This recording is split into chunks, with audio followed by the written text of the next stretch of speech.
ঠাকুরগাঁওয়ের রানীশংকৈল উপজেলার পৌর শহরের ভান্ডারা এলাকায় প্রথমবারের মতো সুইট কর্ন বা মিষ্টি ভুট্টা চাষ করে চমক দেখিয়েছেন কৃষক সোহেল রানা। উপজেলা কৃষি সম্প্রসারণ অধিদপ্তরের সহযোগিতায় Spain Bangladesh agro industries limited কোম্পানির তত্ত্বাবধানে পরীক্ষামূলকভাবে প্রথমবারের মতো কৃষক সোহেল রানা 10% জমিতে সুইট কর্ন চাষ করেন। ইতিমধ্যে ফসল সংগ্রহ করে রেখেছেন।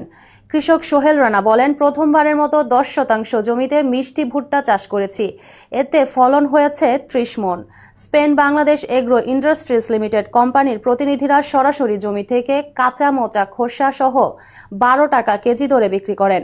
ফলে বিক্রয়ের কোনো ঝামেলা থাকে না এবং এর চাহিদা ও পুষ্টিগুণ সমৃদ্ধ রয়েছে ব্যাপক। এই ভুট্টা ফ্যাক্টরিতে প্রক্রিয়াজাত করে ক্রেনের মধ্যে ঢুকিয়ে স্পেন, চায়না ও আমেরিকাতে রপ্তানি করা হয়।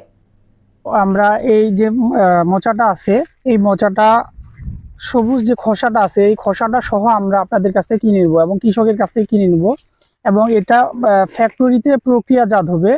প্রক্রিয়াজাত করে আমরা যে ক্যানগুলো আছে, ক্যানগুলোতে করে আমরা স্পেনে, চায়নাতে এবং আমেরিকাতে পাঠাবো। পুষ্টিগুণ সমৃদ্ধ একটি ভুট্টার জাত এবং এটির ফলনও অনেক বেশি। একটি ছোট্ট একটা গাছ আপনারা এখানে দেখেছেন, ছোট্ট একটা গাছে 3 থেকে 4টে এরকম বড় বড় ভুট্টার মোচা ঝুলে আছে। অত্যন্ত চমৎকার এবং এটার ডিউরেশনটা অর্থাৎ লাইফ স্প্যানটাও কিন্তু অনেক অন্যান্য যে ভুট্টার জাত আছে তার তুলনায় অনেক কম। তো এটা আমরা বিদেশে যেমন রপ্তানি করতে পারি, ঠিক তেমনি আমরা কিন্তু এটা প্রসেস করে বাসায়ও কিন্তু খুব মুখ্য হচ্ছে খাবার এখান থেকে কিন্তু পুরোটা কিন্তু গরুকে খাবার হিসেবে সাইলেজ হিসেবে কিন্তু আমরা ব্যবহার করতে পারবো। আমরা আশাবাদী, আমরা ওনাদেরকে অনুরোধ করব যাতে রানীশংকৈল উপজেলায় এই আবাদটা আরও ওনারা বৃদ্ধি করার জন্য আমাদের সহায়তা করেন।